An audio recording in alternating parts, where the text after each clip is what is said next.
Oh, hello there. My name is Brad, and today I'm going to be showing you some tips and techniques on how to mic up a hi-hat.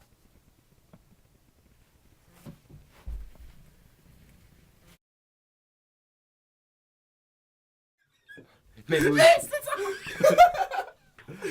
microphone!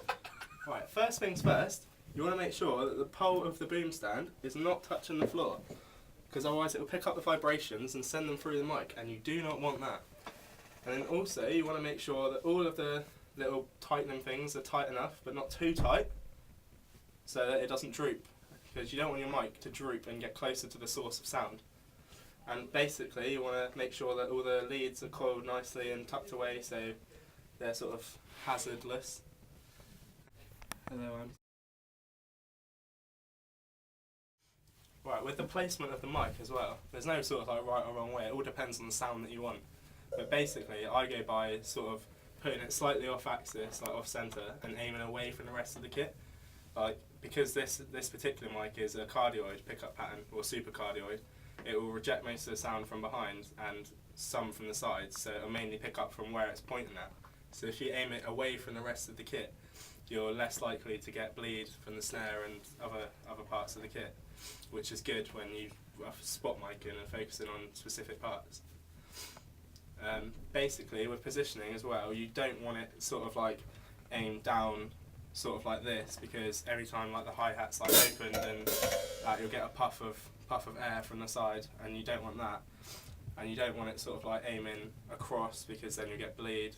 So like sort of off centre, aiming away from the kit slightly, and using roughly like the span of your hand as the sort of guidance.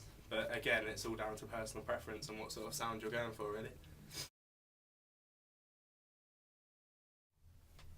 Right, the specific mic that I've chosen for this is a Samson CO2, which is a condenser mic, which is good because it's got a high frequency response and can pick up the higher end that we want. It's got like a low roll off, like in frequency, which is good as well because we don't want all the lower sort of boominess from the rest of the kit picked up. And it's got a boosted high end, which is good because this is all sort of high frequency bursts. The frequency response is from about 50 Hz to 20,000 Hz. Which is also good for this, and it has a steady sort of medium of the boosted high end and roll off at the low end, which is pretty much perfect for what we want. Like, compared to the other mics we've got, they're sort of all picking up frequencies at a lower decibel, which is not really ideal for when recording and spot micing. Right, the other mics that we have available at the college is the Sontronics STC6 and the STC1, which both have sort of varied frequency responses. They're not very stable and are sort of picking up at a lower decibel than the CO2, which is what favoured me with the CO2 really, because it picks up at sort of around 0 decibel, which is good for when recording and spot micing. Like another mic that I suggest, which we don't have available at the college, is the AKG C451B. Although it's quite pricey, it is pretty much spot on, like it's what you want. Frequency responses from 20 Hz to 20,000 Hz. And as a cardioid polar pattern, like pretty much everything you want really, and it will pick it up a lot better and clearer than these mics. Alright, here's just some frequency response charts and some specs on the three mics that I mentioned that I didn't use, which is the Sontronics STC1, the STC6 and the AKG C451B.